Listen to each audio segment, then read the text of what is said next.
Hello, YouTube, and welcome to Trading Cards of Awesomeness. Tomorrow starts Game 1 of the 2024 MLB season. I'm a St. Louis Cardinal fan from the age of 5, going on 24 years. And I'm really excited for my Cardinals this year, especially Victor Scott II.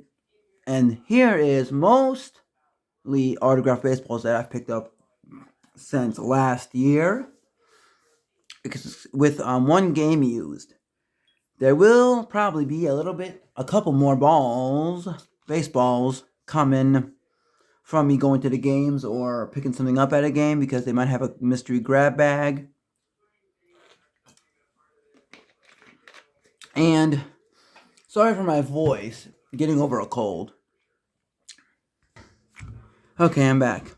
Got my black signed baseball that I got off Whatnot in memorabilia game pool. They had jerseys for other sports, not baseball. They had some baseball signed by other players. They had maybe football, maybe. Somebody after me got a Vladimir Guerrero Jr. signed baseball, which I'm a big fan of. Vladimir Guerrero Jr. And by the way, you'll be hearing some stories with each ball. But we'll start with this one since it's not autographed, which you can see. It says game used baseball, June 8th, 2021 versus Indians. Shane Bieber's the pitcher. Edmundo Sosa, bottom of 6th, ground out into force out. They did have a sale on the ball, so I think it was half off. It was last season, I believe, or I think last season, or no, probably season before. Yep, 2022 season.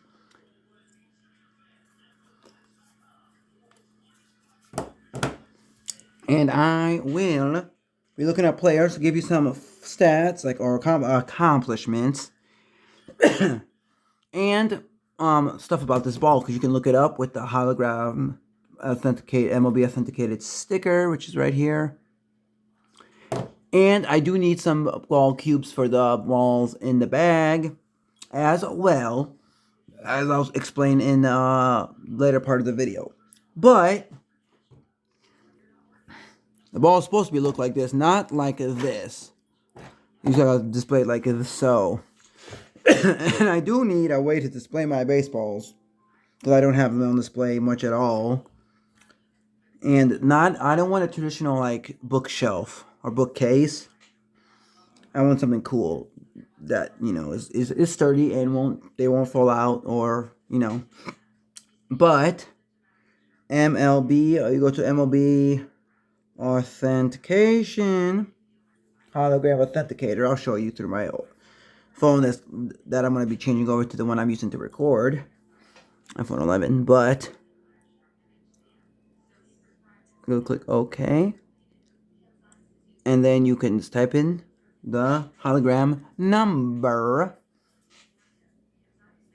If I can find it again, it is right in that sticker. So once I do that, I will be right back to you to show you what it says, because it does have way more information about the game and the ball.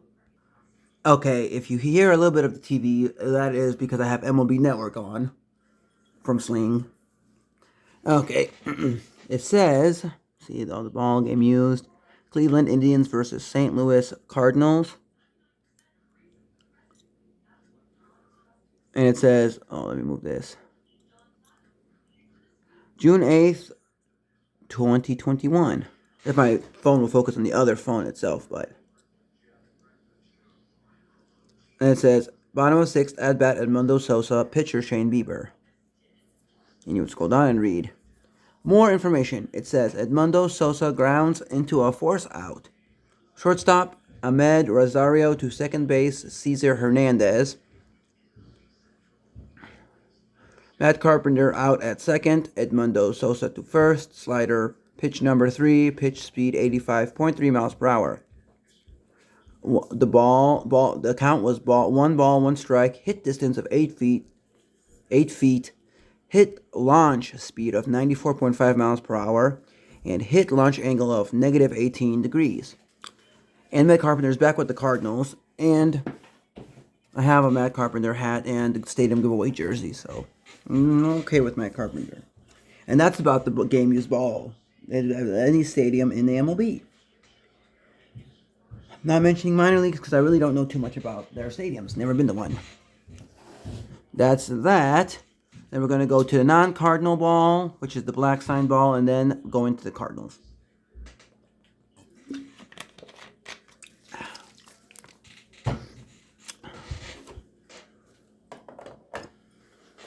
This is Beckett Authenticated. Like I said, got it on Whatnot. Let me move it down a little bit. Black sign baseballs aren't common anymore. And they don't sell relatively easy or fast. I have no answer to black sign baseballs because I never got one except for this one. I don't know much about them. Are they leather? Probably not because it's signed in Sharp or marker. I don't know if it's Sharpie, but yep. And it's Charlie Blackmon. How does he sign? Let me look. Let me look up his auto. I think I have it backwards. But he is a long time and current, all his career actually, with the Colorado Rockies. And he was on track for the Hall of Fame, but he might not get in until the after votes, which is a Golden Era Committee or whatever they call it now. Charlie. Let's tell you about him. He's 37. Since I got his stats up, we can read that for you guys. Once it opens up, he debuted in 2011 for the Rockies. He has 1,690 hits as of 2023 season. Batting average career is 296. Home runs, 215. RBIs, 749. And stolen bases, 142. Four-time All-Star from 2014 and then 2017 through 2019. Two-time Silver Slugger Award winner, 2016 and 2017. NL batting champion and NL triples leader in 2017. Let's see if there's anything to talk about. This one, I don't know.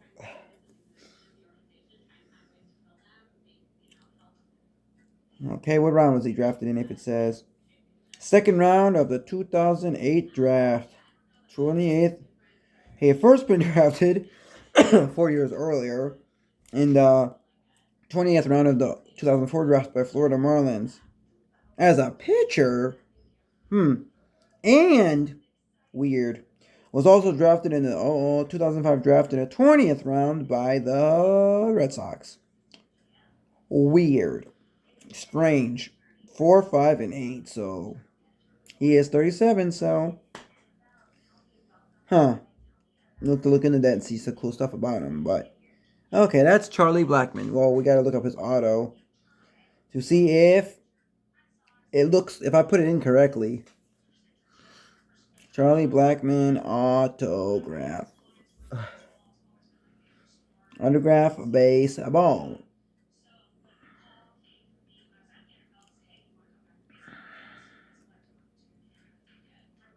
Okay, once it comes up, I'll know. Charlie Blackmon. Okay, sorry. I'm over cold, like I said, but I'm gonna make the picture bigger. So see how the ball looks. Yeah, I do have that thing backwards. As you see in this picture, and then you look at mine, it is like so. So let's do it right now live, so you know how to open these. You would do this. You go on the table if you're by a table. Pick the ball up by the seams. Only hold baseballs by their seams. So that stain or dirty up any part of the ball, and to not mess up the auto on the ball. Then I would always pinch these because the ball will not move. So that's how I would do it. Pinch this and go down. And now we have the actual way it's supposed to look. Charlie Blackmon. This is an awesome ball, okay? I got it, I think, was last year or the year before. And I went to a game in May for my birthday month. My birthday's May 31st. And I got this ball. So it is game used. You can see the L in the baseball name. All links, it is used. Okay. And I kept it for a while because I'm like, oh, it's a cool ball. It's game used. A game used is cool as heck to have. So I'm like, okay, it's nice. And I kept it taken care of. Then, one member in my family was like, we have a local grocery store in Missouri called Schnucks or Schnucks. And it was on a Sunday, I believe it is. And it was during the season when the Cardinals were playing at home. And this dude, was supposed to be like broadcasting. I don't remember his exact job with the Cardinals anymore. But he's either broadcasting or in the booth, so he talks. You hear him talk during the game sometimes too. Not all the time. And we're like, what is this autograph? Why does it look like that? It looks really, really odd. But you can tell it says '06 World Series champs. So, it doesn't say champs. '06 World Series chamsed. Chamsed. He didn't put the P line, but okay, we know what it means. He had an injured arm completely, like, immobilized. So, he still did it. The grocery store had an upstairs, so you walked upstairs, waited in line inside the grocery store by the checkouts, went upstairs, and he signed one item for you, and you could talk to him.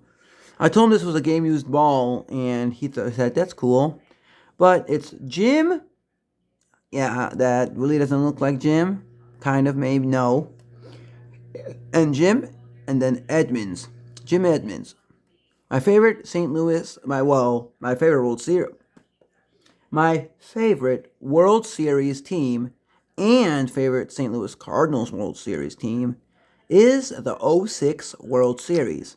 You have a bunch of signed cards, signed magazine, and now I have this ball.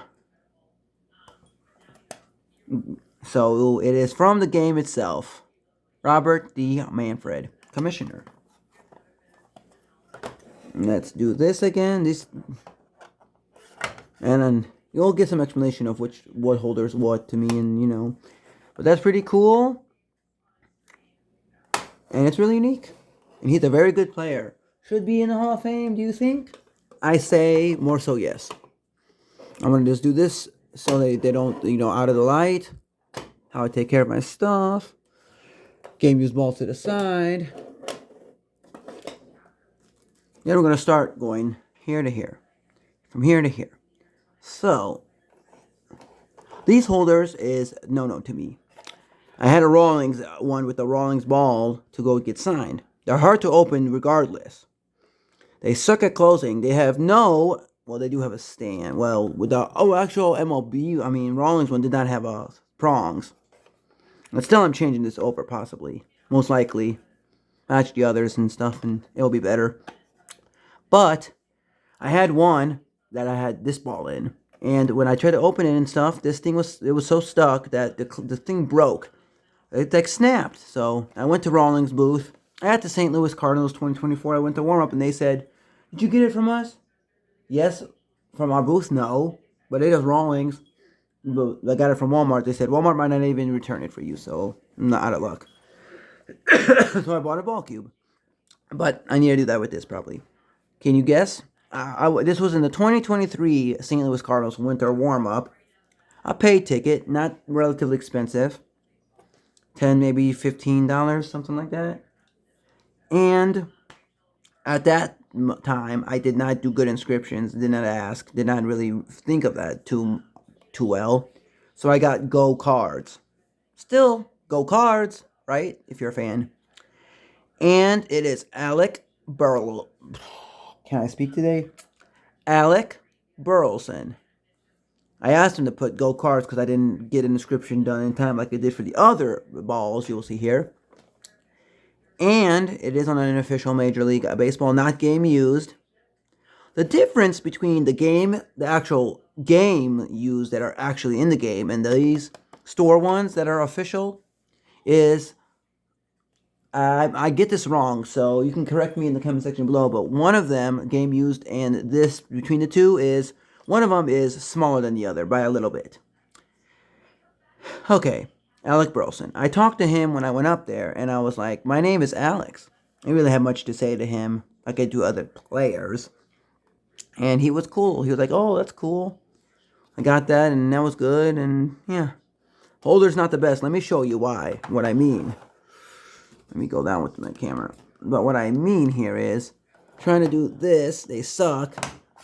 They suck. See how I'm talking about? Well, this one's a little bit better than the actual... See, they look similar to the Rawlings one. Rawlings is the one that says Rawlings on it. Which, I busted one after I was changing them over to what I had until I didn't have no more to get more of the ball cubes. And I just got pissed off at the one because Rawlings, yeah, I would recommend anyone get the cube ones with the what's it called? With the prong setting so you can sit the ball down. This is not the worst. It is still Rawlings, but it's not the Rawlings that I had that had the whole like strip on it like that said the Rawlings in red. That one was horrible. Let's see if this is even better. I probably still will change it, though, and keep this as a backup to something or other. I don't know. I ain't gonna bust this one. The other one was a way more bad Rawlings one. Because I said a strip, and it was red. I like to line up... See, I gotta do the seams. But I like to line up the ball. So when you're viewing it, you can have a good, clear view in the... Well, let's call it ball cube, ball holder, ball protector. Huh. See, the problem with these, since they're not the cubes, they're harder to do, see? And technically, on some of these, I don't know about this one. This one seems to be a little bit better quality-wise. It still looks okay there, so I might just keep that one to save some cash and be able to use some during the season of baseball and wrestling. Because I do a lot of wrestling, but that's for another video. But they would like to move around a lot, so, yeah. Alec Burleson. And I do got to get labels and stick them on there and label the player. Because I will dang sure forget and probably have one here that I forgot, and you'll see. This is Thomas Saggese. I call him... Can you say that? Well... I say Diamond in the Rough sounds like he's superstar quality, so... I say Swarovski Crystal in the Rough. He's great. He didn't get to the full main roster like they said he would be a utility infielder. But he got sent back to AAA, and... things change. But I got him for about $10. The minimum is $10 per player for if you get a paid one. Official ball, not game used. If they're game used, I would say in the video, Thomas Saggese. And then I got him to inscribe 2023 Texas League MVP.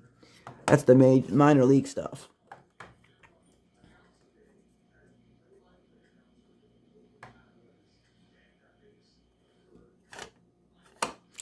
Some of the players do it on the side, some do it under, some just, do it how they do.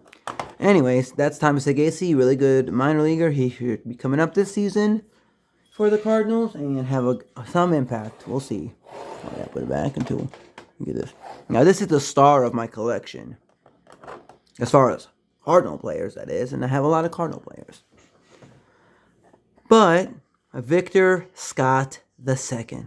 I can't rave about this guy enough. I was raving about him as 24, so probably late 21, or probably full 22 starting of the year, raving about this guy and his speed. I got him. at the warm-up for $10. Imagine that. Steal of a deal. His speed is, I read it, but I don't remember all the players on the list. I remember one of them. He's faster than Bobby Witt Jr. He's comparable, very comparable to the Major League speed of Vince Coleman. So he's great. Gold Glove Award in the minors. He had the minor league lead in steals of stolen bases, but they reviewed it and took one away, so he was tied with 94. Still impressive as heck. And I got him to inscribe 2023 Futures Game Selection. They're gladly put an inscription, at least one. So, I've never seen people get more than one, unless it's more of a higher paid player, maybe. And this guy's gonna start the season because of a Dylan Carlson injury. Like the guy, but the last 2 seasons are mediocre at best. So I'm excited for tomorrow's game. Start of the Cardinals season, start of MLB. Isn't it early this year though? Usually the end of the month or the beginning of the month, how it used to be, of April. But I'm glad he's going to be playing, and I'm going to go to the game early April when they're at home in St. Louis. And I hope that he's playing because I would love to see him. The pride of my collection. And I have some good major leaguers themselves. You've seen Jim Edmonds already, and Charlie Blackmon, and Alec Burleson already. So, yeah, Victor Scott II. Someone on Reddit, when I posted this in a Reddit page, said he has a nice signature. He really does, even though just a V and some other whatever Scott, I get SCO or something. Still nice, comparable to something you'll see in my other autos. And they had a show special where you would go to it's on the 3rd floor of the building. They did it in Busch Stadium and Ballpark Village. The warm-up, 2024 St. Louis Cardinals winter warm-up. Always a good time to go. You get free entry into the St. Louis Cardinals Hall of Fame Museum.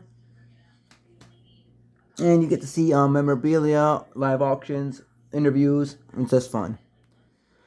If you have a chance to go to the Cardinals game this year, do so. You will not be disappointed. The stadium is so good. You can get decent seats in home run territory or foul territory for not even $80. So that's great. I get home run territory and foul territory, which is not even extremely high up. I can see really good with the view. And I paid probably 50 to 60 at the most. So if I don't have a discount, which sometimes I do on some websites. That's JSA, by the way, and they did a $10 special for in-show autograph. Players that you got at the show. Technically, you could bring a ball you got another year if they're still signing that year. For example, you got a ball a couple years ago or so, and the player is signing again. You could technically get it for $10 if the player turns out to be better than he once was. So, who knows? But it's on the website now, so, of JSA. Inscriptions don't go with the standard authentication thing, so, oh well. But it's cool, and I'm proud of my collection. I might have some reports for you from certain things in the season pertaining to certain players. One being Victor Scott, other being Nolan Gorman. Because if you know me in trading cards, which my channel is mainly about, I have a nice Nolan Gorman collection. Who else? Ivan Herrera. Got game issued pants for him from 2 years ago. He signed them. He never signed game issued pants of his before. So got it at the Warm at the Athletic store. That was pretty cool. And what else? What other players? Lars Nootbaar is good. Come back from injury. So forth and so forth. I'm gonna start this way, like I always do. Do I remember this name? Yes. Okay, I have a side story to the story. But, again, these are great balls, great leather baseballs. This does not have a stand. So what does that mean to me? I will get some with the for this with slow down. So, if players that I think are more worth it will get a stand cube. Lesser players, if they're not already in a stand cube, will have a stand cube. So you'll see it updated throughout the year, possibly. But this guy is in AA. And my brother had a AA trading card for him to sign, so that was cool.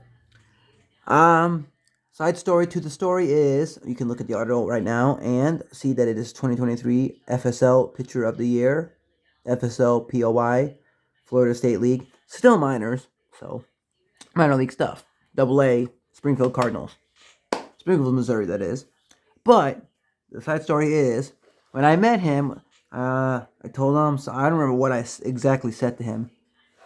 But I do, oh, by the way, I get pictures with most of the players. I regretted that I forgot to get one with Victor Scott. I was just so excited to get the ball and meet him and talk to him that I forgot to ask for a picture. You win, you lose. It happens. But, okay. AA. He was really, out of the minor leaguers that I met, he was the nicest, most friendliest. His first ever public or any signing in this kind of, nah, I'm not talking about walk during the game or before, like walk before the game, sign and then move on. His first, it's called sit down signing. So that's cool. 2023 FSL Pitcher of the Year. Who is it, you ask? Max Ragic.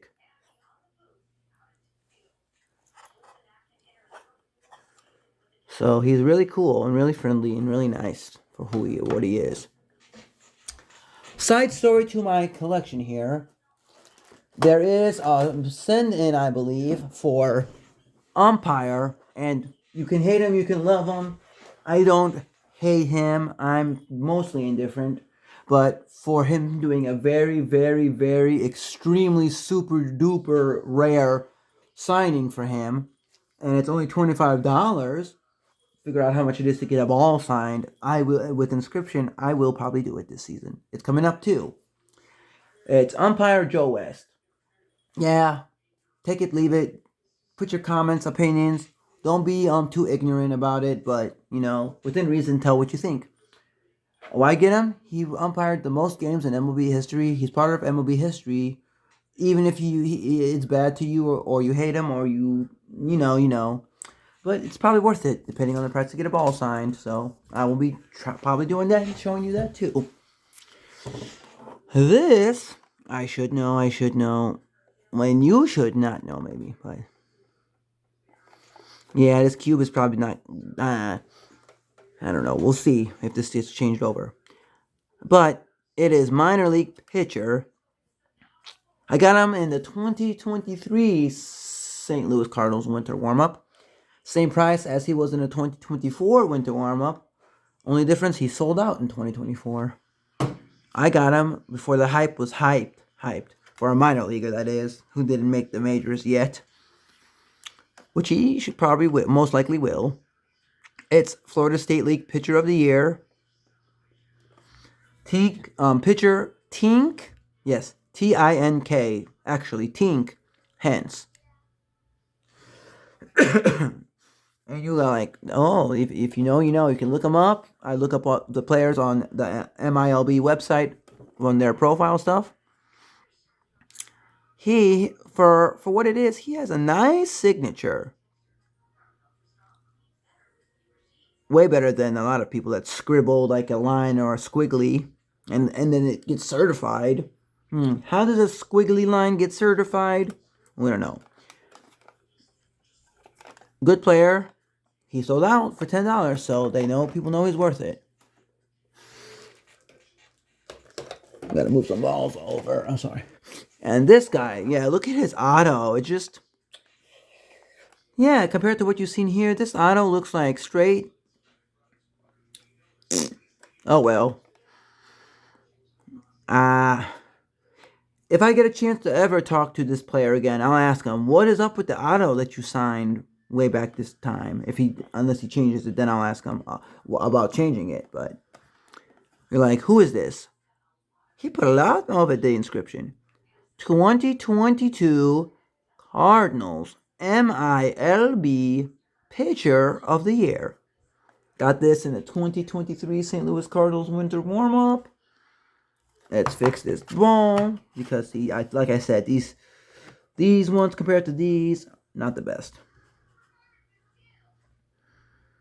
I'm gonna put some other dude in here than over there. We might change that during the video or pause it to change it. But yeah, we're like, who is this? Is it 5'6"? Who knows what? An E? No.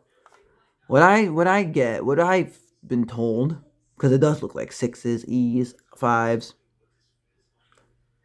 Well, person on Reddit, because I post my stuff a while back, they told me that this is 2 G's. I already know who it is because I got the guy. I gotta label him still. But it is Gordon Graceffo, pitcher for the Cardinals. Minor league team right now. He was sent from spring training to AAA to start the season, so he could be coming up. I wouldn't see why not come up in May, even at the earliest. At the latest, July. So, you know, the one of the non-good autos that you can tell. But still better than a squiggly that gets certified. Gordon Graceffo.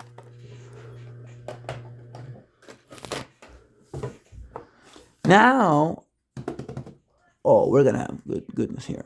This, why is it certified, you ask? The Cardinals Authentication Store, which was next to the 2 autograph rooms in ballpark itself, the Busch Stadium. It's not the Busch Stadium, but it's Busch Stadium. You know what I mean. They had, what's it called? Authentic stuff. Where they do 3 days of, because the warm-up is the Martin Luther King weekend, plus the Monday, because people are off of work and stuff. But they had, the first 2 days, you can get stuff that full priced, and you should get some stuff because not everything's going to last. Some of the good namers, better namers, that is, too.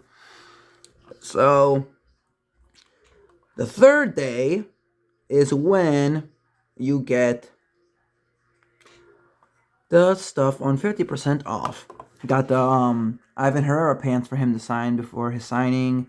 Got that you go there and if you have a ticket for pre-signed baseballs, you get those. Ozzie Smith and other players were doing it. Had them ready there. I asked, who is this? And you were like, what is he about? Well, it is Cecil. I have to buy a bag here, which is holding another ball because I don't have a ball cube, my bad. And you're like, is this even the right way? From what I can gather, it is. We will be looking that up to let you know. But it is Brett Cecil. Brett Cecil, pitcher. He played for the Blue Jays, the Cardinals, and maybe 1 or 2 other teams. He is a mid reliever. And we're going to look him up to see his auto. Brett Cecil is 37 years old. Drafted. Let me go back. He was drafted as the 38th overall pick in the 07 draft by the Blue Jays. So a first rounder for $5. Plus, he was a World Baseball Classic gold medalist with Team USA in the 2017 World Baseball Classic in Los Angeles.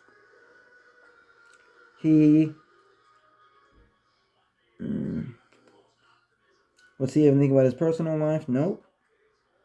Yeah, he made his major league debut on May 1st, 2009. He was called up, and his major league debut was May 5th as starting pitcher against the Cleveland Indians.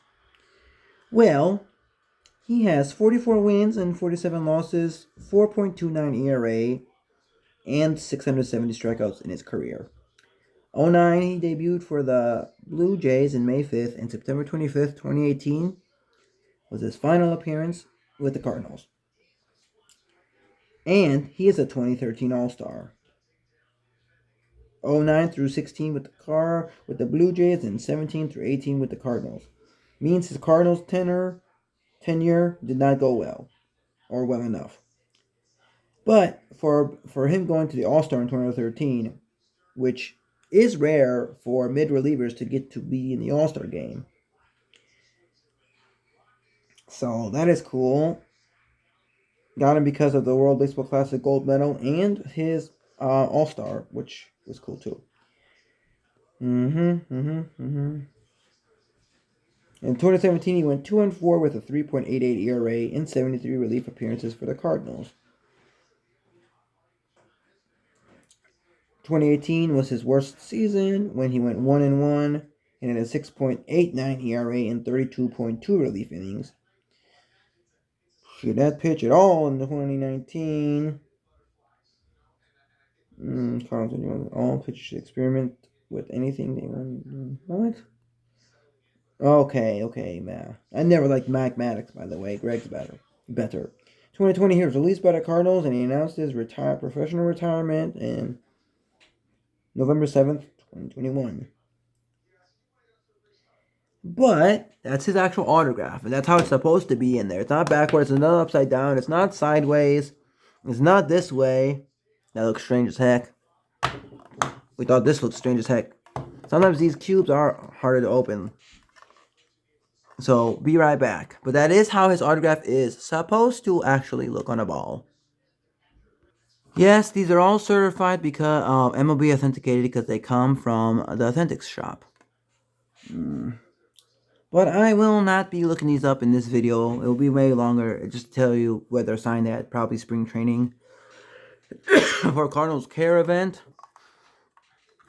But that's his auto, $5 that I paid for it on the third day of the warm-up, which was the 50% off day.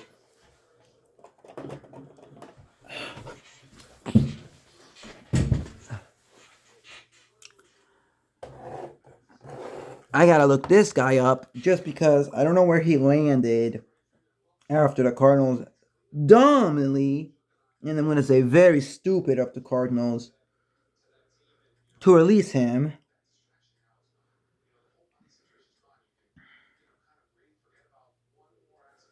Let's see what he's up to. He is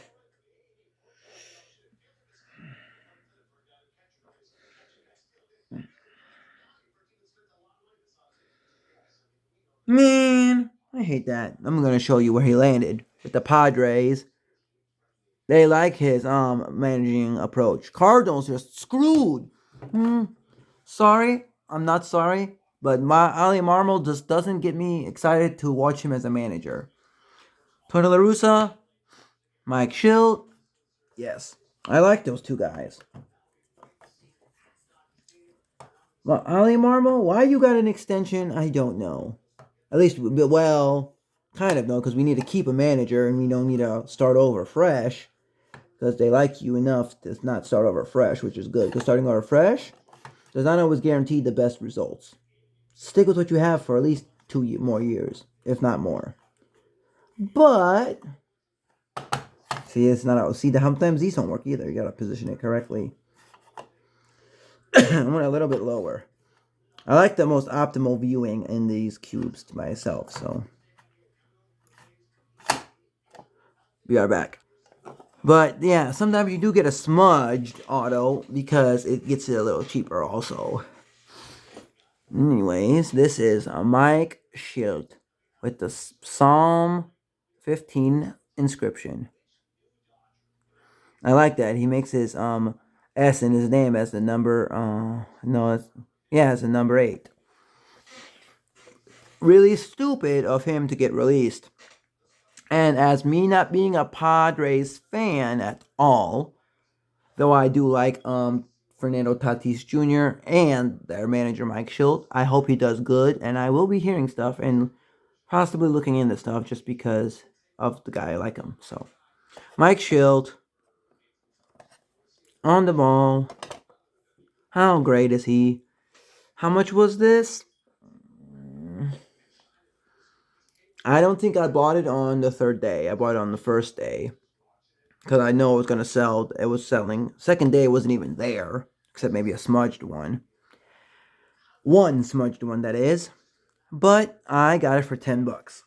And I think that is, to me, very worth it. Mike Schilt, Cardinals manager. Well, former Cardinals manager. See, I really wanted to stay as a manager.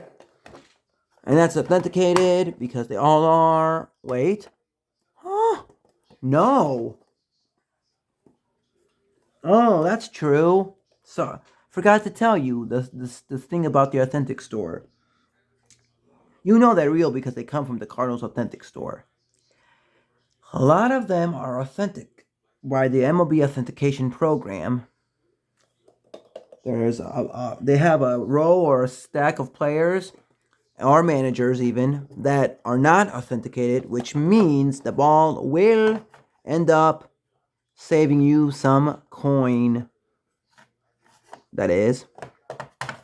So this one was not authenticated, but hence it being from the warm-up and the Cardinals Care authentication store, of course it is legit. Whoa, whoa. You see here, it says, whoever it says, number 27. Being a Cardinal fan, I know that number and who it belonged to, and who I wish stayed.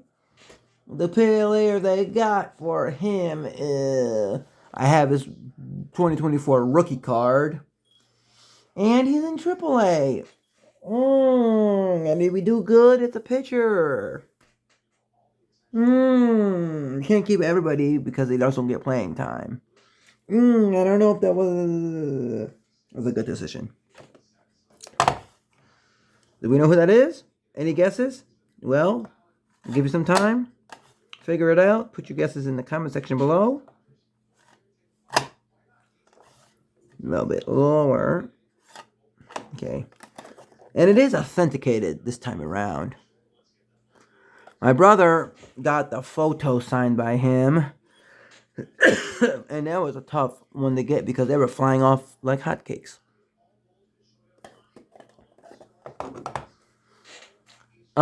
This is Tyler O'Neill. He's now with the Red Sox. How much did I get for this ball? How much did I pay? Surprisingly, it was left on the third day. They had some left, and I made sure to go to that room first when I went to the whole event. Scoop up some stuff for half off, and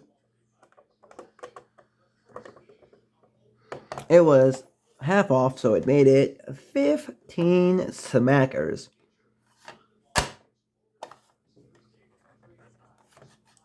None of their baseballs had any inscriptions. Man, his auto is probably sided, so that's why it looks different. Yeah. No inscription on their balls except their number, or as far as Mike Schilt, you saw, was the Bible verse, Psalm 15.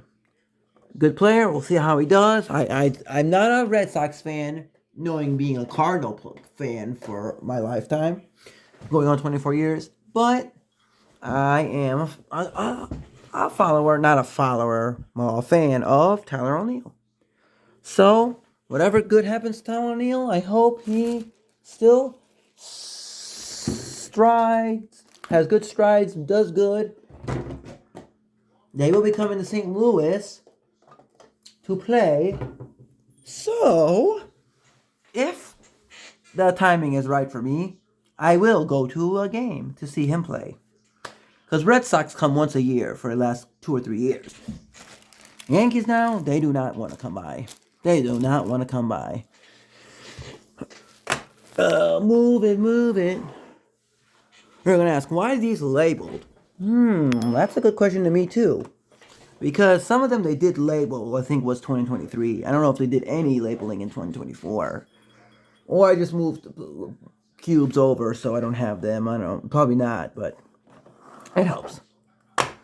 This guy Oh yeah, let's look up Tyler O'Neill's status accomplishments. Sorry, awards, accomplishments, and any news that comes up with Tyler O'Neill. He is only 28, and he's born the same year as I am, not the same month.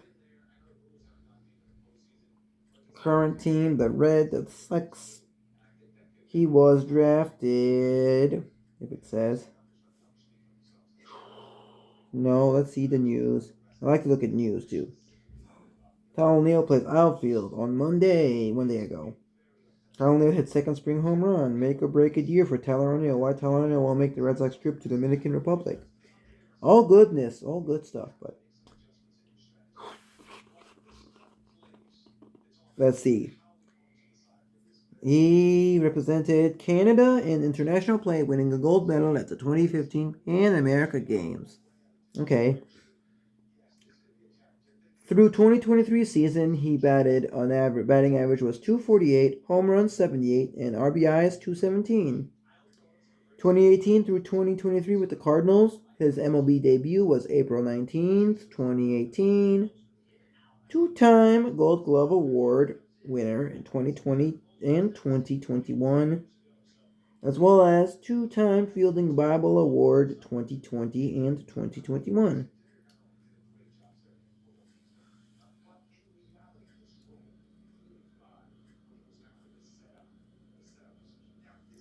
And the 2015 Toronto Pan America Games Team Canada.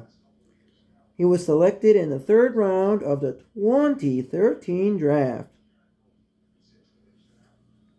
2016, he was the Southern League Most Valuable Player.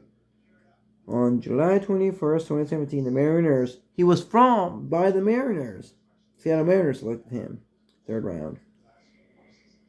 The Mariners traded him to the Cardinals in July 21st, 2017. After making his MLB debut in 2018, he struggled with injuries and split time between MLB and minors for 2 seasons. He became starting left fielder in 2020.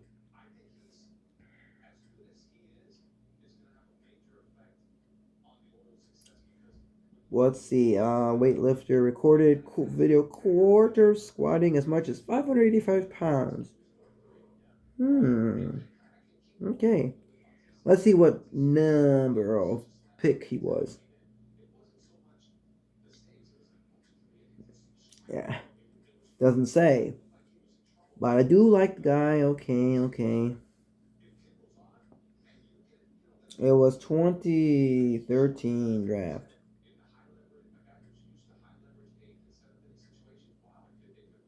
Third round, we can see. I'll be back to you when I figure it out. Tyler O'Neill was third round at pick 85 in 2013 draft. Now, this autograph, you're like, is it the right way?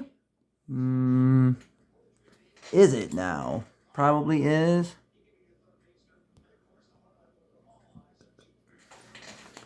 Let me look him up.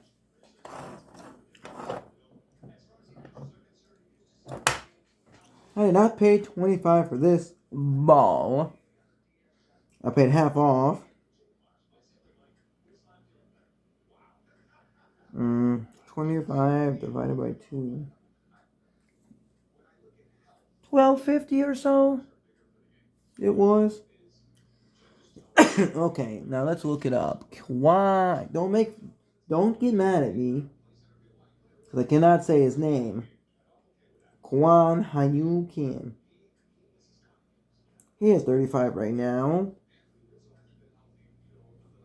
He pitched for SSG Landers of the KBO. He'll play for Major League Baseball with the Cardinals.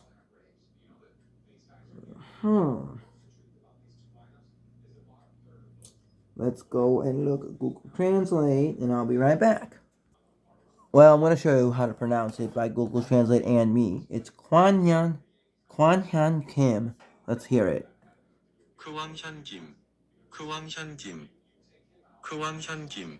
Hyun Kim. Okay, that guy. Let's look at his autograph. I want to see how it's supposed to look. Yeah, it's supposed to look like that. But we can go to his statistically Wikipedia, right? Accomplishments. I keep calling it statistics, but there is statistics and accomplishments for KBO and MLB. He debuted for KBO April 10th, 2007 for the SK Wyverns, and in 2020 and July 25th, 2020 for the St. Louis Cardinals. In the KBO statistics through 2023, he has 158 wins, 88 losses, 3.2 ERA, 1,728 strikeouts. In the MLB through 2021, 10-7, 2.97 ERA, and 104 strikeouts. He played for the SK Wyverns in 07 through 19, Cardinals 2020 through 21, and SSG Landers 2022 through present. He in the KBO was an MVP for KBO in 2008, Golden Glove Award 2008, and a 5-time Korean Series champion 07, 08, 2010, 2018, and 2022. Medals. Representing South Korea in the World of Baseball Classic, he got silver in 2009 for Team South Korea in Los Angeles. World Baseball something Classic, it's WBSC, Premier 12, gold in 2015 Tokyo, all for Team Korea, all for Team South Korea, and silver in 2019 Tokyo. Olympic Games, he was gold in 2008 Beijing. Asian Games, he was gold in 2014 in Incheon. If I'm saying that wrong, probably am.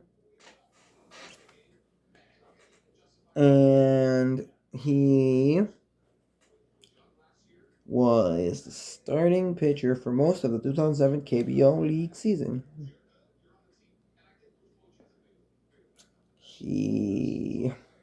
Career, okay. 2014, Kim was posted to MLB.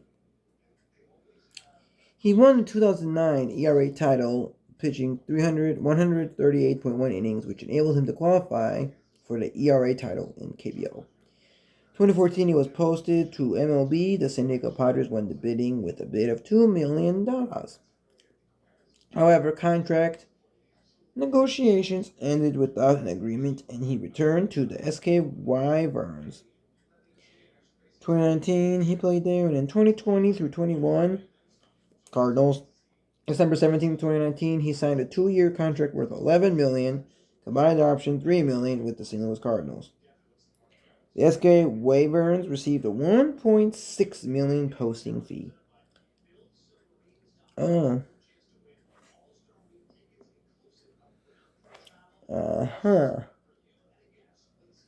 Start of the 2020 season was delayed by COVID-19 pandemic. He considered returning to Korea to be with his family. He was convinced, however, by Cardinals teammate Adam Wainwright to stay in the United States with the Cardinals. July 24th of 2020, he made his MLB debut against the Pittsburgh Pirates, allowing 1 earned run over 1 inning of work. On August 22nd, he earned his first MLB win. He finished his first MLB season with a 3 wins, 0 loss record, 24 strikeouts, and a 1.62 ERA. 2021, he appeared in 27 games, 21 starts, and posted 7-7 record with a 3.46 ERA, 80 strikeouts, 39 walks, and 106 2/3 innings. He became a free agent, and he went back to SSG Landers. Went back to Korea for the SSG Landers, 4 years for a $12.3 million contract. His contract was the most valuable in the history of the KBO. And June 1st, 2023, South Korea began an investigation of Kim and 2 other World Baseball Classic pitchers, Lee Young-chan and Jeon Cheol-won, probably saying that wrong, for violating behavioral codes. Uh-oh.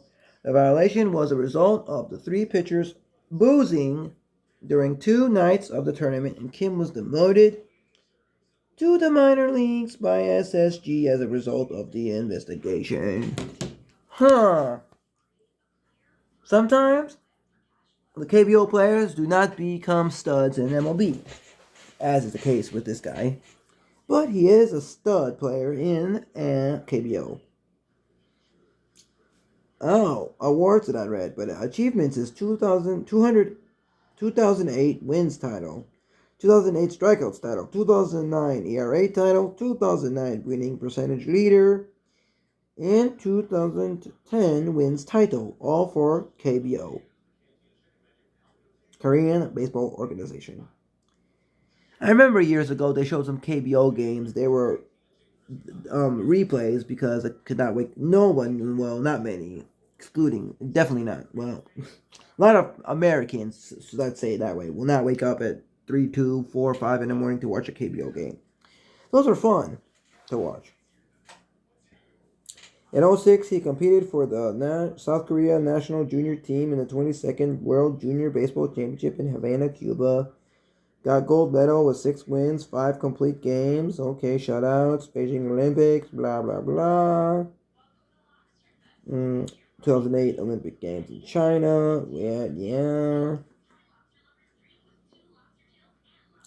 Okay. What's the WSB? Organized by the World Baseball WBSC Premier 12 International Baseball Tournament organized by the World Baseball Softball Confederation, featuring 12 highest ranked national baseball teams in the world. Okay, covered 2 teams in baseball. Ooh, it's cool. Most recent championships, Japan won, which is the first title. And most titles, Korea, South Korea, and Japan. Really don't do this tournament much.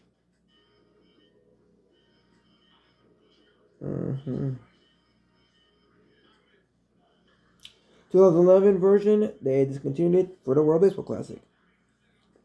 There's your brief history on some baseball stuff and some KBO and some Kwon Hyun Kim. His auto is really unique. To be frank, look at this.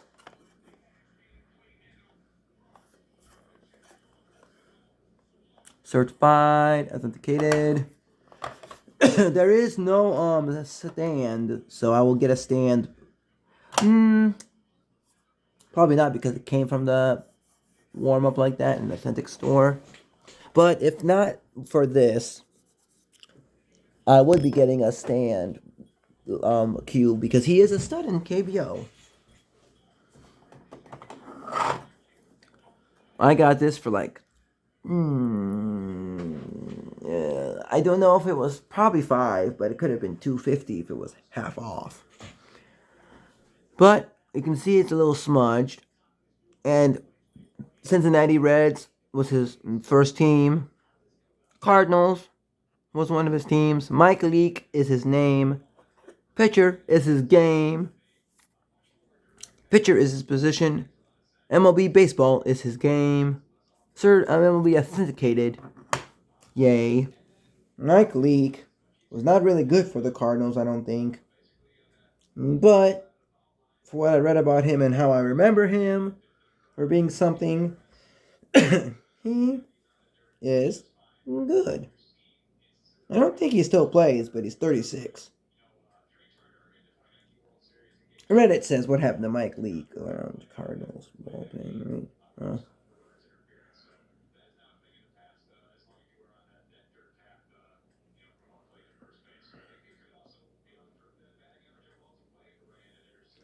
Anyways, let's read about him. He played Major League Baseball for Cincinnati Reds, San Francisco Giants, St. Louis Cardinals, Seattle Mariners, Arizona Diamondbacks, too.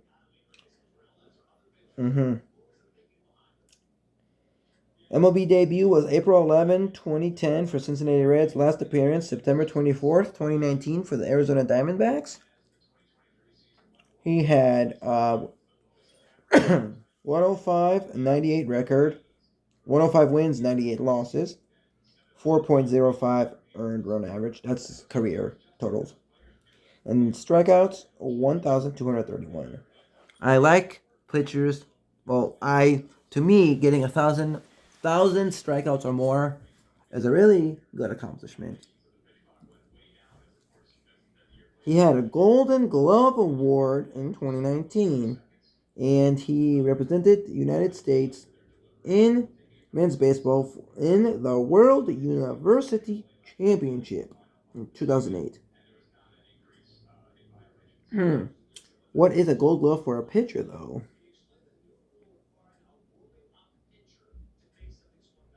Each position gets one. Okay, I didn't know pitchers got one or not. He was selected. The Reds selected him in the first round of the 2009 draft.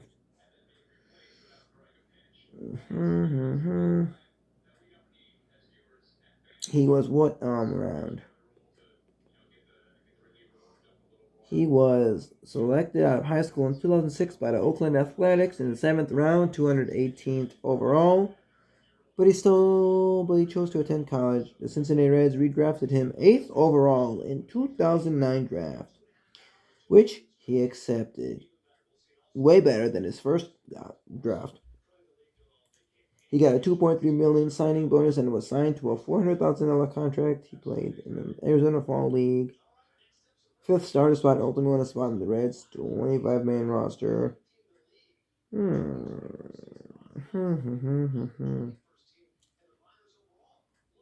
Okay, that's cool.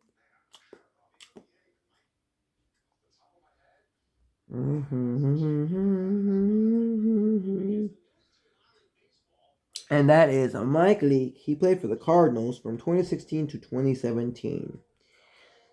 So, let's see the Cardinals rules of him with the Cardinals.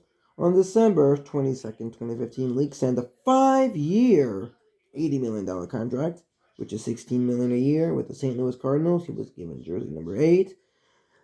The same number he wore while playing for Arizona State. He made his Cardinals debut on April 6th against the Pittsburgh Pirates, allowing 4 runs and 7 hits in 4 1/3 innings pitched, resulting in being charged with a loss when the Pittsburgh Pirates won 5-1. He earned his first win in a Cardinals uniform May 10th against the Los Angeles Angels of Anaheim in an 8-1 advantage. In consecutive starts against the Brewers and the Padres on July 10th through July 18th, he struck out at least 10 batters in consecutive games for the first time in his career.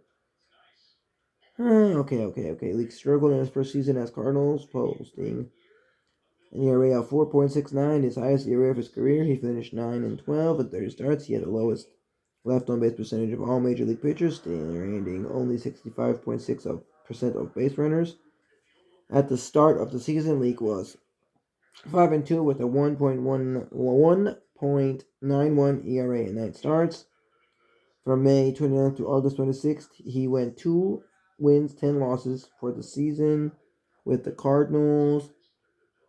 He finished 7 wins and 12 losses with a 4.21 ERA in 26 starts. Cardinals traded him in August 30th, 2017. Traded Leake and international signing bonus space to Seattle Mariners for Raider Ascano. Okay, that's Mike Leake. Is it authenticated? Yes, it is. He didn't do good with the Cardinals, but he's not a bust with other teams. So probably $5, maybe $2.50 at the lowest. And then we go on to the last 2. Good stories, with this one at least. And I will be right back.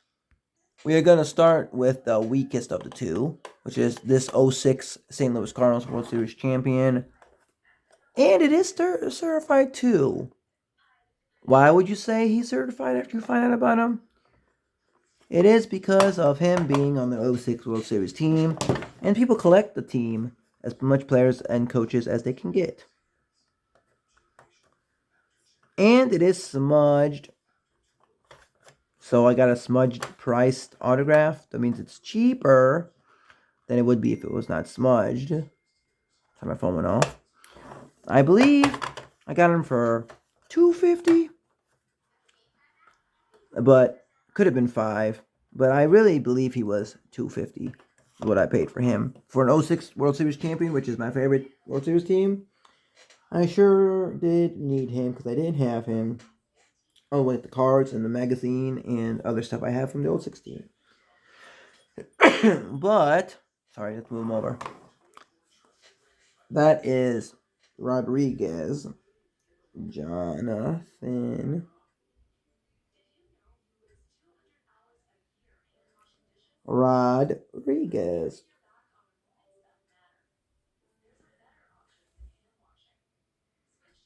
You can spell Rodriguez.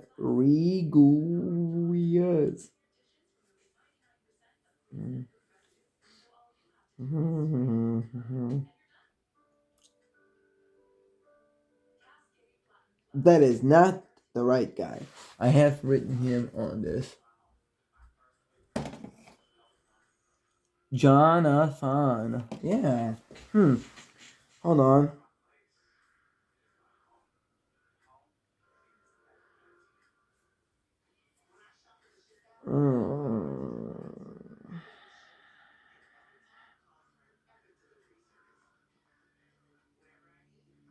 Okay, I found him. John Rodriguez. I put Jonathan. Whoops, it's John. His name is John, not Jonathan. He played in the major leagues for the St. Louis Cardinals from 05 to 06. For the price I paid to get an 06 player, and he is not having any signings, so he played 05 to 06 for the Cardinals. He had a 298 ERA. No, 298 average, batting average. 7 home runs and RBIs 43. World Series champion 06. He signed as an undrafted free agent by the Yankees in 1996. How old is he right now? 46. He played in the Yankees minor league system for 8 seasons before signing with the Cleveland Indians in 05. He was traded to the St. Louis Cardinals later in 2005 and forced a major league call-up to replace the injured Reggie Sanders. By hitting .342 with 17 home runs in 34 games with AAA Memphis Redbirds, he performed well enough that the Cardinals signed him to a 1-year contract following the season.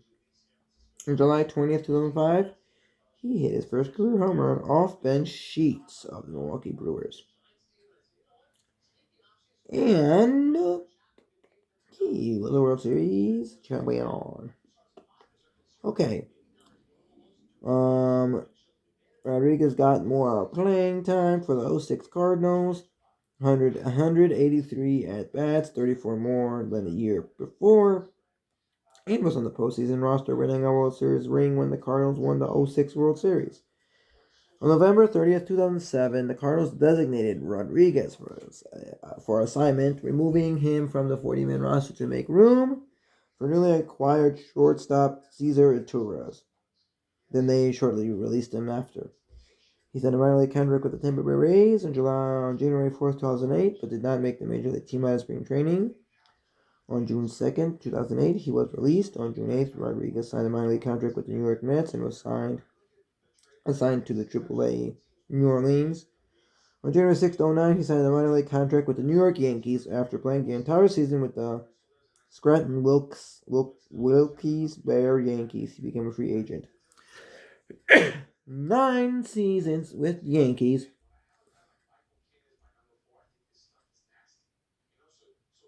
All in the minors. Wow. May 7, 2010, he signed with the Long Island Ducks. On March 2nd, 2011, he signed a contract with the Long Island Ducks. In May 2012, signed to play for Wichita Wingnuts in the American Association. He played for the Wingnuts during the 2013 season as well. He joined head of baseball operations and the hitting coach instructor at the Yorkville Baseball Academy, where he preaches the art of hand math to his students. Is he a good guy? Is he fun to be around? Is he cool?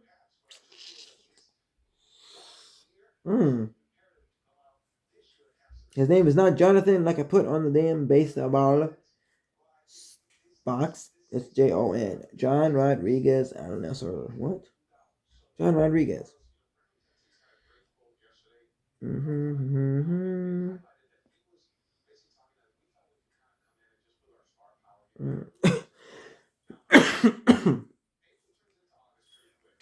uh, he. Anyways, that's about John Rodriguez, the '06 World Series guy that could have played more but didn't. Last, but no, not last. My bad. I have two in the bag. But the last one that's not in a ball cube protector thing is Randy Choate. Yeah, New York Yankees selected him in the 1997 MLB draft. Okay. Made his debut for the Yankees in 2000. Also pitched for Diamondbacks, Rays, Marlins, Dodgers, Cardinals. He won the 2000 World Series with the Yankees, beating the New York Mets. He is 48. He played from July 1st, 2000, and his last appearance was October 2nd, 2015.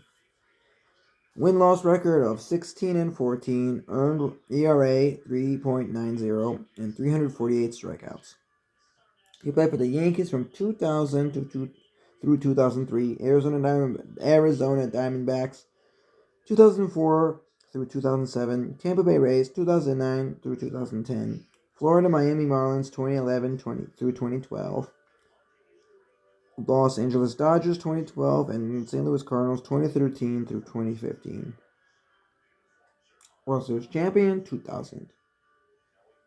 He was a left-handed relief pitcher, and he appeared mainly in matchups against left-handed hitters. He featured a sidearm delivery style that hit the ball effectively. Early career, now professional.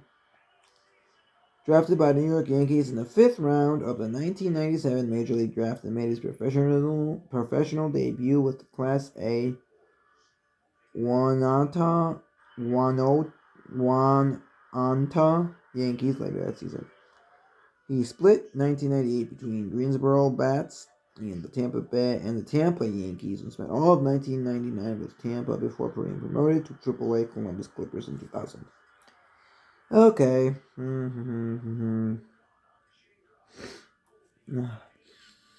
Brewers 08. But in 08 spring training, he broke a bone in his left hand. In mid-June, he began his rehab assignment in the minors. He pitched for the first time in the 08 season for the High A Brevard County Manatees. Then he was moved up to AAA Nashville Sounds.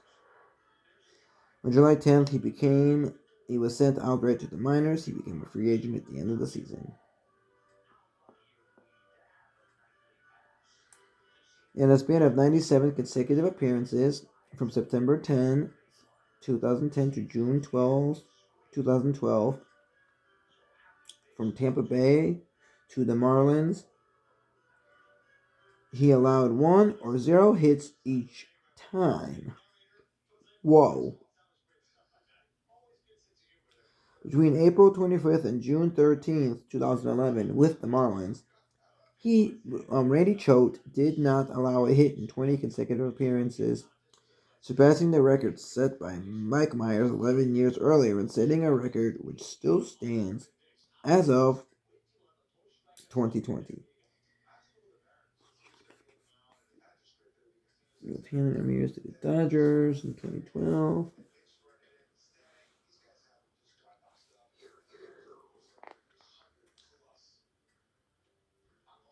St. Louis Cardinals, 2013 through 2015, and signed a 3-year deal worth $7.5 million with the Cardinals in December 7, 2012.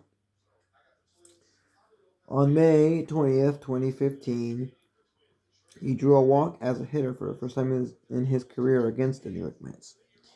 He earned his first save with the club in a 1-0 victory over the Braves on July 25, 2015. He became a free agent again when his contract expired after the 2015 season. He could have played 2016 with the Cardinals, no doubt. On February 16th, 2017, Randy Choate announced his retirement.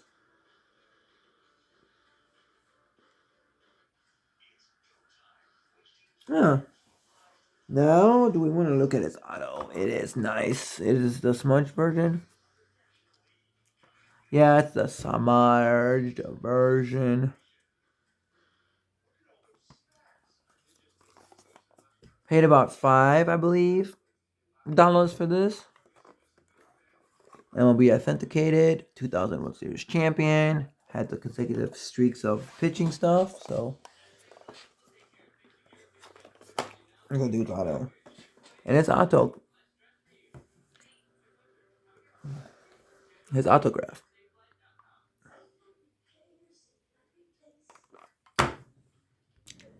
Realized that everything was paused while I was reading about Buck Farmer. So the gist of it is, let me skip to this and then give you the gist. Very next day.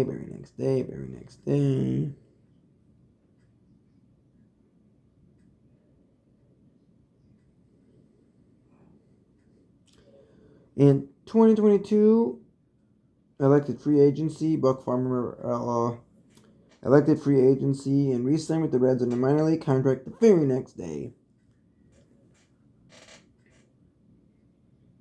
His name is George Ruin Buck Farmer. He is 33. August 13th, 2014 for the Detroit Tigers was his MLB debut. Detroit Tigers 2014 through 2021 and Cincinnati Reds 2022 through present. Win-loss record 21-28, ERA 4.98, strikeouts 416. Well, gist of it is, since it was paused, is he go up and down through the minors and majors. He really don't pitch too well. And one time, where is that statistic? In 2021, the Tigers and Farmer agreed to a 1-year, $1.85 million contract avoiding arbitration. After pitching to a 12.66 ERA in 12 games to begin the season. Yes, 12.66 ERA. He was designated for assignment by the Tigers on May 7, 2021, and he was outrighted to the AAA Toledo on May 11th. Whew. I thought he was worth the sweet spot. Well, no. Buck Farmer's a weird player.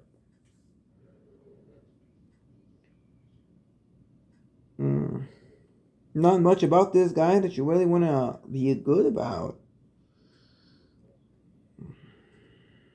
He's a reliever, though.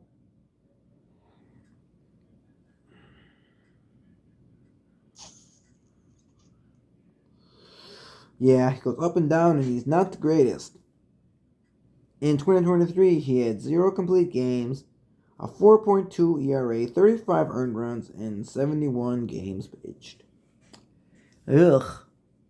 There's your Buck Farmer. Buck Farmer. I don't know about him. And Austin Romine. And then there's this one scraggly looking dude. I will edit my description whenever I do get any answer on who this autograph could be through Reddit.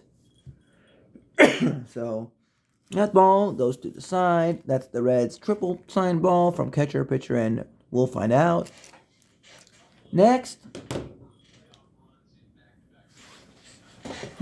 Next is a ball I got at a card show. And sports card show in 2022. I do need one of the holders with the prongs, as I call it. And we will see who this is. Move this loser. I'm sorry, it's kind of a loser ball. But it was free signing because before the game. And Austin Romine I used on the bumped the camera, but MLB game as my main catcher, so he had something to do with it. I guess, I don't know. I told him that too, and he thought it was pretty cool. Because not many people really would use him as a starting catcher. He knows why. But this ball, whoa. Get on the threads. This ball is signed by Denny McLean. Yeah, Denny or Danny. Let me get his achievements up and all the good niceness of him. And while I do that, I'm going to tell you, he gave me a good price on this ball.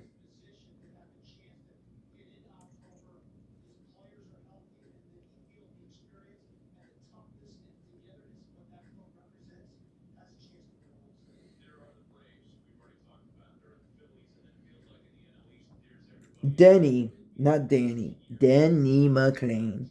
He is 79 years old. He played from September 21st, 1963 for the Detroit Tigers, which was his debut. His last appearance was September 12th, 1972 for the Atlanta Braves. He was with the Detroit Tigers 63 through 70, Washington Senators 71, Oakland Athletics 72, and Atlanta Braves 72. Three-time All-Star 60s, 1966, 1968, and 1969. World Series champion 1968, AL MVP 1968, two-time AL Cy Young Award winners 1968 and 1969. Two-time AL wins leader 1968 and 1969. As a player, McLean was brash and outspoken, sometimes creating controversy by criticizing teammates and fans with little provocation. Okay. He is old, so 2 years ago would make him 77 when I met him. So you can only imagine about his signature looking stuffs. Have to hold it though. But that's his autograph. He put the 31 and 6 on the sweet spot inscription too. Which he went 31 wins and 6 losses in 1968 MLB season. He put the Cy Young Award inscription. Cy Young SCY or something like that. 68, 69, MVP 1968, ERA 1.96, World Series champion 68. I will end the video with my brother's version of this ball because my brother got an extra 1 or 2 inscriptions. He is the last Major League Baseball pitcher to win 30 or more games during a season with a record of 31 wins and 6 losses. Only 11 players in the 20th century in MLB have accomplished that. 2 career Cy Young Awards and American League MVP, his success in baseball stood in marked contrast to his personal life associated with organized crime and was eventually convicted on charges of embezzlement for which he served time in prison. But I like the guy for his music career too. Yeah, his music quartet on the Ed Sullivan Show, Steve Allen Show, Joey Bishop Show, Capitol Record album. Oh well, anyways. He was signed by the Chicago White Sox as an amateur free agent after high school in June 1962. He was, at the time, players with 1 year of service in the minor leagues were subject to a draft if they were not called up to the majors. The White Sox left McLean in the majors, and he was selected off waivers by the Detroit Tigers on April 8, 1963. September 21st, 1963, at the age of 19, he debuted against the White Sox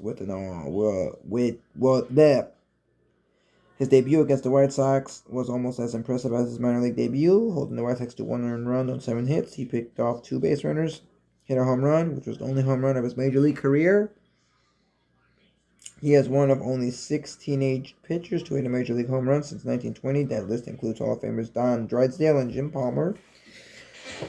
Okay, well, bump the camera again. Sorry. Been a long video, over an hour and 20 minutes. So if you watched all the way to this part, goodness for you and thank you. Could have been 2 or 3 parts. Probably should have been. Maybe I will edit that so it will be. The Chiefs of the International League. It was 64 minor league. He ended the season of 64 with 65 season. He ended the season of 65 with 16 wins, 6 losses, and a 2.61 ERA and 192 strikeouts, the 3rd highest strikeout total in American League behind Sam McDowell and teammate Mickey Lalich. In 66, he had a 13-4 record mid-season record, and earned the role of the American League starting pitcher in the 1966 All-Star Game, where he threw just 28 pitches to retire all 9 batters that he faced. He finished the season with a 20 wins and 14 losses record, 14 loss record, and a 3.92 ERA. In 67, the Tigers hired former Major League pitcher Johnny Sain as their pitching coach. The 1967 season was memorable to the tight 4-way pennant race between Tigers, Red Sox, Twins, and White Sox. McLean finished with a 17-win, 16-loss record and a 3.79 ERA, but was winless after August 29th. Not his great season. On September 18th, McLean reported that he had severely injured 2 toes on his left foot, saying that he had stubbed them after his foot had fallen asleep. Damn! Everybody, PSA here, do not stub your toes after they've fallen asleep. You might break them. Going into the final game of the season against the California Angels, the Tigers needed a victory to force a 1-game playoff with the Red Sox for the American League pennant. McLean pitched ineffectively in the final game, and the Tigers lost to finish the season 1 game behind the Red Sox. The year of the pitcher is 1968. 10 games into the 1968 season, the Tigers were in first place. Having won 9 consecutive games after losing the opener, McLean made controversial statements in early May by criticizing Detroit fans for being the biggest front-running fans in the world. He continued to win games at a remarkable pace, registering his 29th victory on September 10th. On September 13th, he appeared on the cover of Time magazine. On September 14th, at Tiger Stadium, McLean pitched the Tigers to a 5-4 win victory over the Oakland Athletics in front of a nationally televised audience to become Major League Baseball's first 30-game winner since 1934. Dizzy Dean, the previous 30-game winner, was on hand to congratulate him. Let's take a little break and see.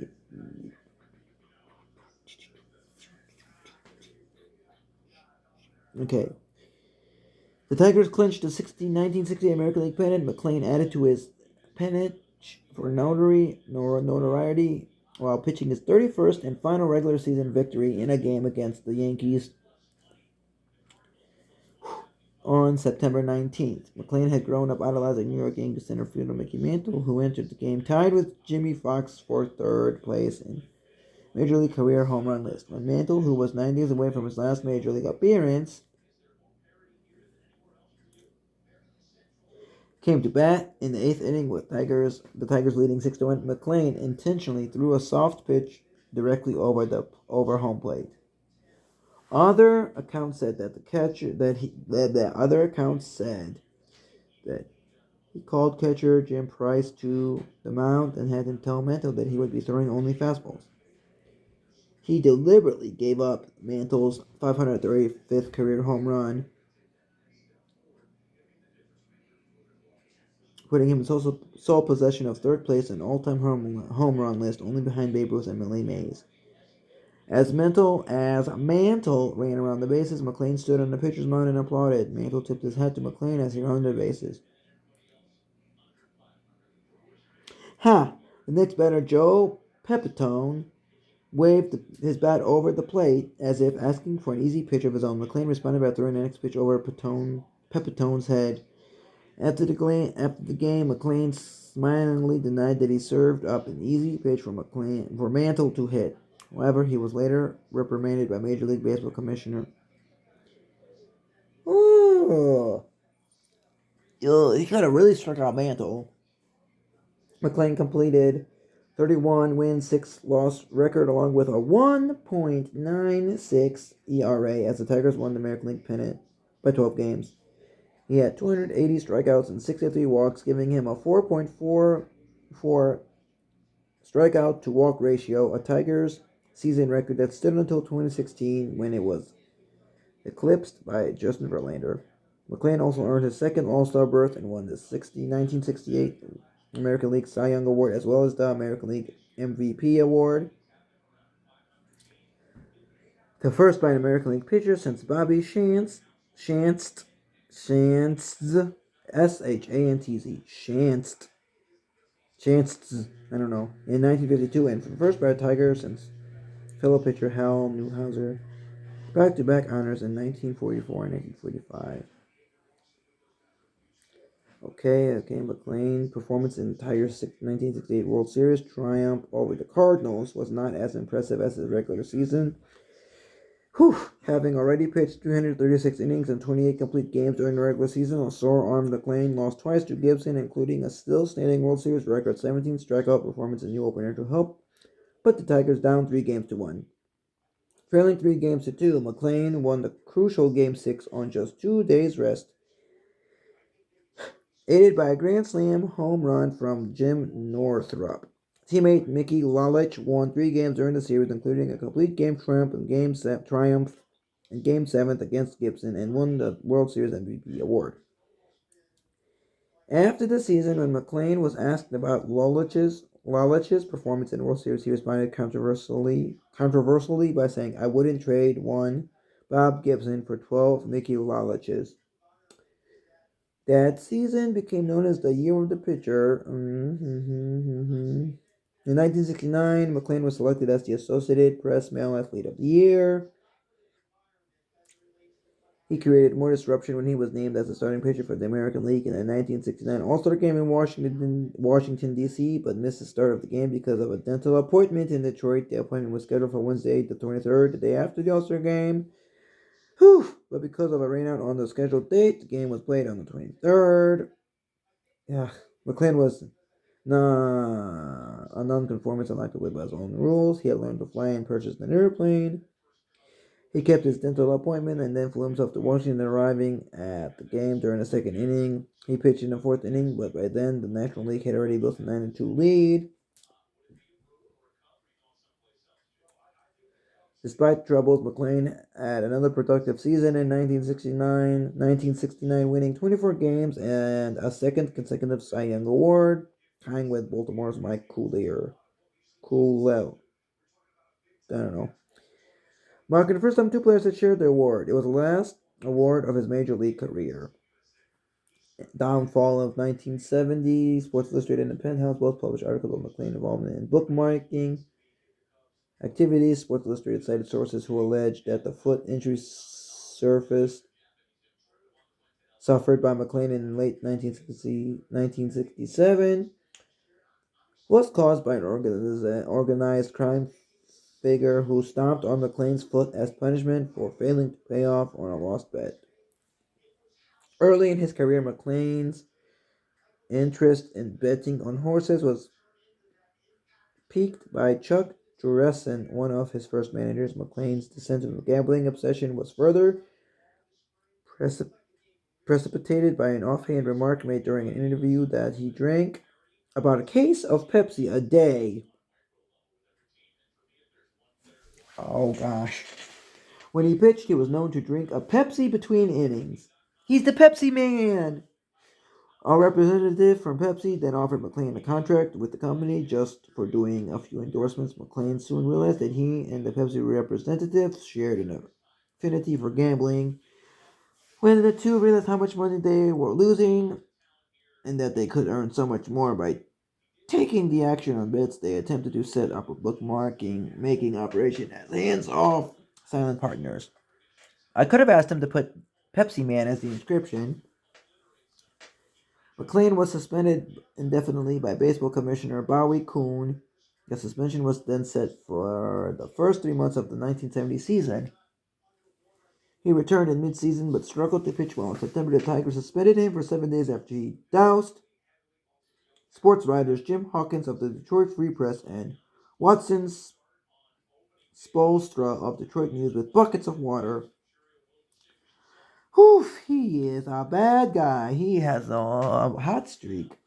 Just as the 7-day suspension was about to end, he was suspended for at least the remainder of the season.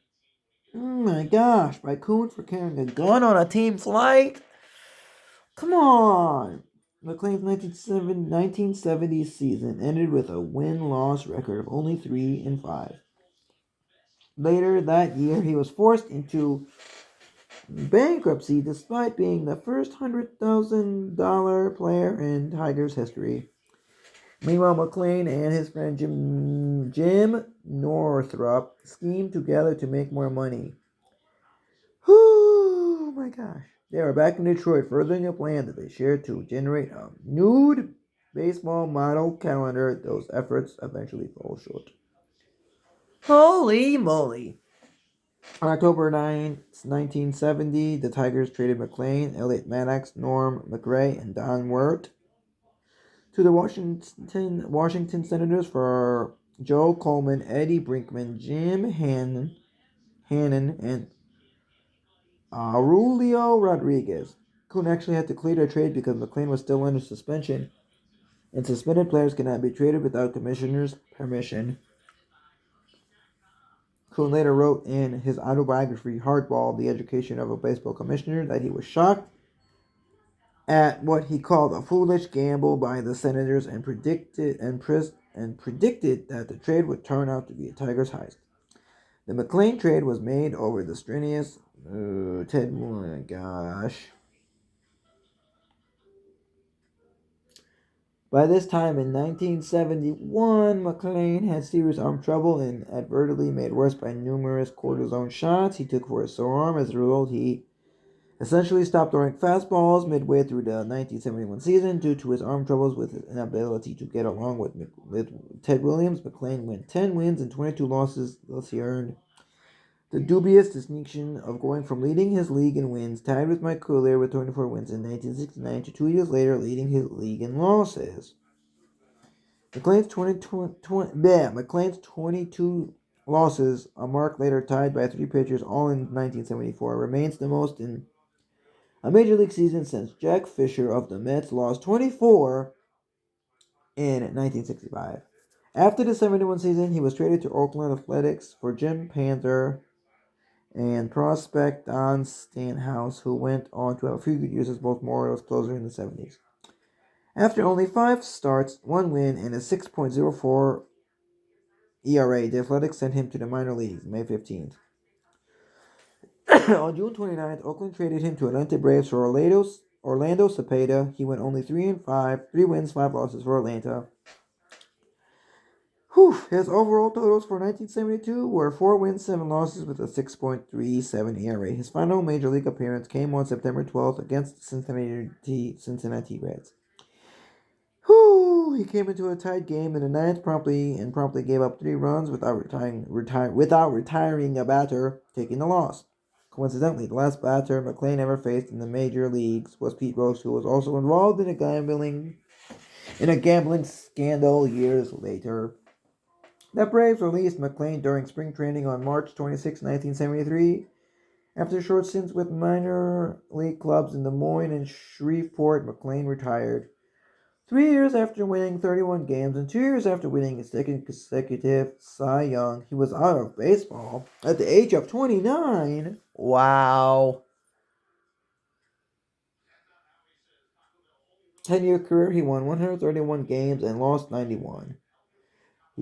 His career ERA was 3.39, and he recorded 1,282 strikeouts in 1,886 innings pitched.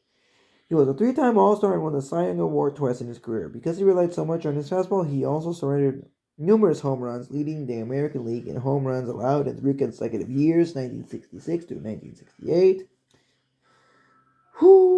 Since his 31-win season, only 2 other pitchers have approached the 30-game milestone.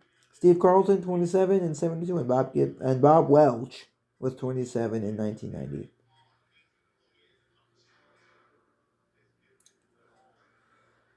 With baseball moving to 4-man pitching rotation of McLean's ERA to 5-man rotations, and with increased reliance on relief pitchers, some observers believe that another 30-game winner may not occur because of the way the game is played today. He gave up 1,646 hits, 2 saves, 29 shutouts, 105 complete games, 264 games started, and 280 games pitched. He threw the first pitch on July 11th, 2012 at Joseph P. Riley Jr. Park in Charleston, South Carolina. In 1974, McLean played a season for the London Majors of the Inter-County Baseball League at Lambeth Memorial Park in London, Ontario. Because of his arm problems, McLean pitched only 9 innings for the Majors, but played in 14 games at shortstop, first base, or catcher. And batted on batting average of .380, including hitting 2 home runs in 1 game in London. McLean continued to earn side money playing the organs at clubs, including a club in Detroit where former heavyweight boxer champion Leon Spinks worked as a bartender. He earned quite a bit of money hustling golf, easily attracting marks due to his past baseball fame. Additionally, he reportedly once accepted over $160,000 to fly a wanted felon out of the country. His weight ballooned to 330 pounds. After his baseball career, he was imprisoned for drug trafficking, embezzlement, and racketeering. Tampa attorneys, blah, blah, blah, blah. He was convicted under reserve. His conviction was reversed under the Racketeering Influence and Corporation Organizations Act. During his stints in prison and rehabilitation in the mid-'80s and early '90s, McLean could be found on various talk radio sports shows and occasionally on panel format shows on network television in the Detroit era. He also modeled Hanes underwear. My. He could also be found signing autographs at a Metro Detroit 7-Eleven store at the corner of Mountain Road and Metro Parkway in Sterling Heights, Michigan, where he was employed on work release. After his release, he also hosted a popular daily talk radio show for a few years on the Detroit station WXYT. His oldest daughter was 26 and named Kristen, was killed on March 20th, 1992 in a drunk driving crash. She had been living in Florida and was moving back home to Michigan, killed just a few miles from her parents' home.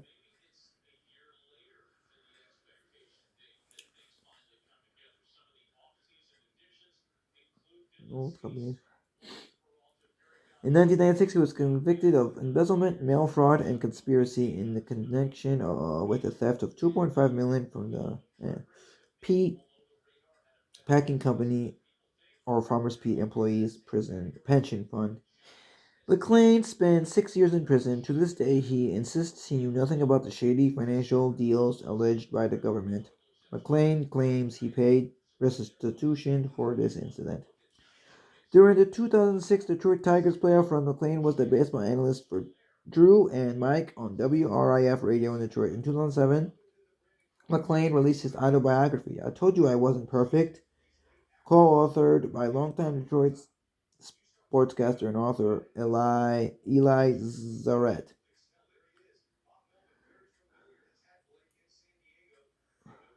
Kevin Costner's character in the 2005 film The Upside of Anger was partly based on McClane and also partly on Kirk Gibson, another Tiger of the World Series note. In July, on April 11, 2008, McClane was arrested without incident after disputes discovering an outstanding warrant against him for failing to appear for a January 16 court hearing. Too much to read. And last thing, in October 2020, McClane held an estate sale hosted by Aaron's Estate Sales. This event was covered nationally by outlets such as ESPN and the Associated Press. Shoot, for being a very good player and then failing because he overdid his arm, I don't know. I don't know what to say. I like his achievements though. So I really can't say super bad about him, but he was bad. Man. Whoo. Wow. Wow. Signing.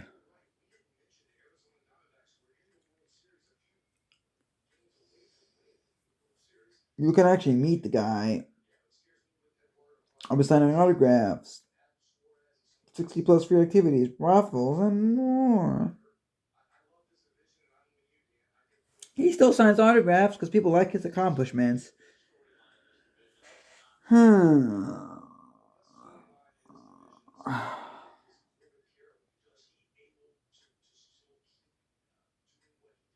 Wow.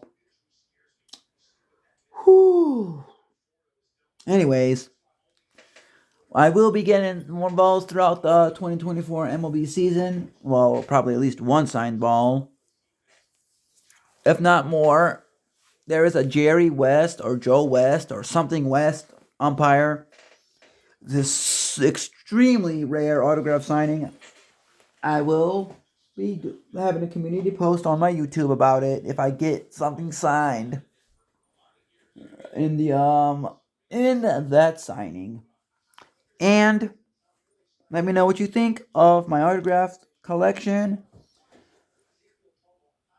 my autographed baseball collection, my one game used baseball, and give me your predictions for the 2024 MLB season. My one prediction that I can gladly and really say I really believe in is for the St. Louis Cardinals. It is for the player Victor Scott II. I heavily will say that I believe he will have at least 20 stolen bases. And I don't know how good he is with home runs, but I could say 20 home runs, 20 plus home runs, 20 plus stolen bases. And yeah, let me know. If you watch this video all the way to the end, very much appreciated. Very much thank you. Like, comment, share, subscribe, even dislike. Have a great day. Be safe. Subscribe to my channel for more to come. Enjoy the hobby. Hopefully get something good, decent. Be safe. Enjoy. Tell me about your autograph collection in the comment section below. Check out my Instagram. It is Trading Cards of Awesomeness. You can message me there. Look out on Reddit. I'm not Trading Cards of Awesomeness on there. Maybe I am. I don't remember. But I post on some sports stuff. Be safe. Enjoy. Have a good day. Watch some new baseball and other stuff. And be safe and enjoy. Bye.